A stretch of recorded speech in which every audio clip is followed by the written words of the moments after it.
च्या एकूण आदिवासी लोकसंख्येच्या 10% लोकसंख्या ही महाराष्ट्रामध्ये आहे. त्यामुळे मोठ्या प्रमाणात आदिवासींचा रहिवास असलेलं राज्य म्हणून महाराष्ट्राकडे पाहिलं जातं. खरं म्हणजे आपण जर इतिहास बघितला तर एक फार रिच अशा प्रकारचं ट्रायबल कल्चर आपल्याला पाहायला मिळतं. एक वेल डेव्हलप्ड सोसायटी आपल्याला पाहायला मिळते की ज्या सोसायटीमध्ये रूल ऑफ द लॉ होता, ज्या सोसायटीमध्ये मूल्य होती, ज्या सोसायटीमध्ये त्या ठिकाणी राज्यकारभार होता. पण दुर्दैवाने कालचक्रात जी काही परिस्थिती आली त्या परिस्थितीमध्ये हा समाज मागे पडत गेला आणि दुर्दैवाने आपल्या असं लक्षात येतं की अनेक गोष्टींमध्ये एक मागासलेपण आपल्याला ट्रायबल कम्युनिटीमध्ये पाहायला मिळतं. आणि म्हणूनच देशामध्ये आणि राज्यामध्ये सातत्याने आदिवासी समाजाचा विकास कसा करता येईल या दृष्टीने केंद्र सरकार आणि राज्य सरकार वेगवेगळ्या प्रकारच्या योजना या राबवत असतं. विशेषतः आपण जर बघितलं तर हेल्थकेअर आणि न्यूट्रिशन, एज्युकेशन आणि त्यासोबत लाईव्हलीहूड एक 3-4 क्षेत्र असे आहेत की जे या सर्व आदिवासी कम्युनिटीकरता अत्यंत महत्त्वाचे आहेत.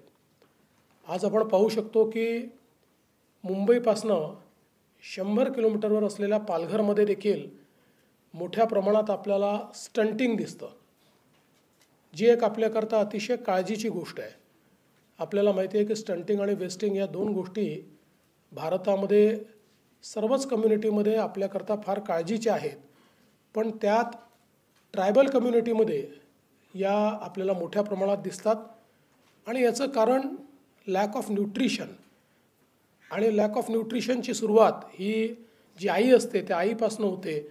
जी गर्भवती आई असते तिला न्यूट्रिशन नसतं, त्याच्यामुळे होणाऱ्या बाळाला न्यूट्रिशन नसतं आणि त्यातनं मग स्टंटिंग आणि वेस्टिंगसारखे प्रकार आपल्याला पाहायला मिळतात. म्हणजे एक प्रकारे आपल्या येणाऱ्या ज्या पिढ्या आहेत त्या पिढ्यांना आपण एक त्याच्यामध्ये कुठेतरी त्या ॲफेक्ट होत आहेत असं आपल्या लक्षात येतं. आणि म्हणूनच हे जे काही वेगवेगळे इनिशिएटिव्ज आपण सुरू केलेले आहेत त्या इनिशिएटिव्सचा आपला प्रयत्नच आहे की योग्य प्रकारचं हेल्थ अँड न्यूट्रिशन आपण त्यांच्यापर्यंत पोचवू शकलो पाहिजे, योग्य उपचार पोचले पाहिजेत.